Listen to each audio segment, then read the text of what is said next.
Welcome to I'm the Tigers News. I'm Alexis Richer. Thanks once again for making us a part of your day for the news we've been following for you. There is no evidence a married couple who killed 14 people in California this month were part of a terrorist cell, the head of the FBI said on Wednesday, echoing investigators' views that the pair were inspired by, rather than organized by Islamic State. The Islamist militant group has revolutionized terrorism by seeking to inspire such small-scale attacks, FBI Director James Comey said, noting the group uses social media, encrypted communications, and slickly produced propaganda to recruit followers around the world. However, he said that while the perpetrators of December 2nd shootings in San Bernardino, California, Syed Rizwan Farouk, 28, and Tashfeen Malik, 29, had expressed support for jihad and martyrdom in private communications, they never did so on social media. As jurors deliberated the fate of one of 6 police officers charged in the death of Freddie Gray, Baltimore braced for a possible repeat of the protest, destruction, and dismay that engulfed the city in April when Gray died of a broken neck in the back of a police van. But instead of a dramatic conclusion, there was confusion. Baltimore Circuit Judge Barry Williams declared a mistrial Wednesday after jurors made it clear they were hopelessly deadlocked over whether Officer William Porter had committed any crimes due to actions he didn't take prior to Gray's death. The mistrial leaves prosecutors, defense attorneys, and a populace anxious to find closure back at square one. Lawyers are scheduled to meet in the judge's chambers Thursday to discuss dates for possible retrial. The Republican presidential debates continue to have a big television draw, with 18 million people turning in to the confrontation from Las Vegas on Tuesday night.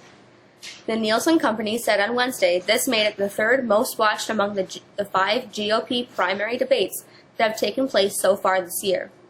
The first one this summer, seen by 24 million people on Fox News Channel 9, tops the list, but CNN this week exceeded the viewership for the previous 2 Republican contests, which both aired on financial news networks. The next Democratic debate is this Saturday, while the Republican candidates debate again on January 14th. Authorities are investigating whether a teenager who killed 4 people in a 2013 drunken driving wreck and claimed as part of his defense that he suffered from affluenza, has fled with his mother to avoid a potential violation of his probation. Prosecutors said Wednesday they're trying to determine whether Ethan Couch, 18, was one of the people drinking at a party in a video posted on social media earlier this month. Lawyers for Couch issued a statement saying his probation officer hasn't been able to reach him for several days, prompting authorities to issue the juvenile equivalent of an arrest warrant for the teen. They're also seeking the boy's mother, Tanya Couch, with whom he had been living. Today's odd news of the day would actually be better named wonderful news of the day. The holidays are a little brighter for a Montana Salvation Army after a gold coin was found in one of the organization's red kettles. The Daily Interlake reports that a Liberty Head Double Eagle gold coin, which is made of an ounce of gold and valued at $1,060, was donated to a red kettle recently at the Columbia Falls Miss grocery store. The red kettles are the Salvation Army's primary fundraiser for social service programs. We have a lake effect snow watch this weekend. How much and when? Well, here's Abby with the forecast.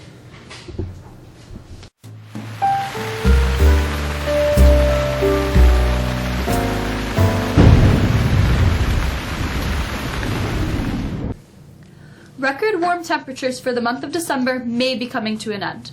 Well, at least for a short time. But before the lake effect gets going, we'll have one more day of above normal temperatures.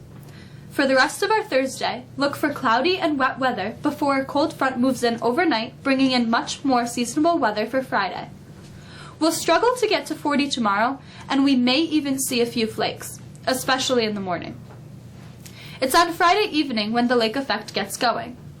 Oswego, Jefferson, and Lewis counties are under the watch with special attention for the Tug Hill. There's still some question about the intensity of the snow, but some data suggest as much as a foot of snow or more could fall in persistent bands. The lake effect should last into Saturday night. Colder air remains in place for Sunday before a push of warmer air begins to make its way on Monday. Long-range forecast models show increasingly warmer air remains for most of next week, including Christmas Day. That's the forecast. I'm Abby Garrett. Here's Justice with news and sports.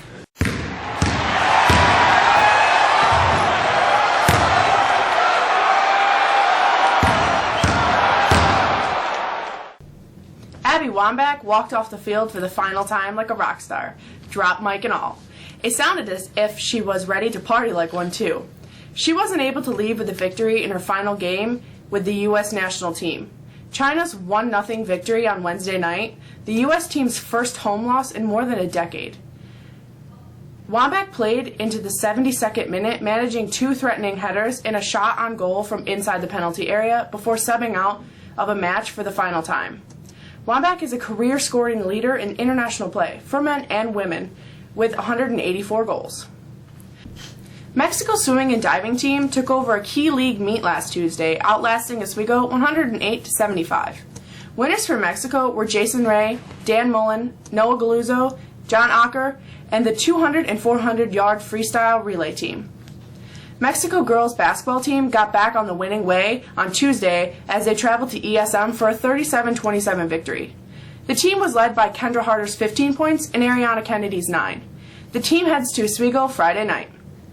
The boys team won their second straight by opening up a 21-point third-quarter lead against ESM on their way to a 58-46 win. The Tigers were paced by Joe Gardner and Dylan DeLong, who had 21 and 17 points respectively. Mexico currently sits atop the league standings at 3-1. The team hosts Oswego Friday night. That's a quick look at sports. I'm Justice. A look at the calendar shows that next Friday, the 18th, ends a 5-week marking period for the second quarter. This Friday marks the end of the 5-week marking period for this second quarter. Grades are due to be posted by Monday afternoon.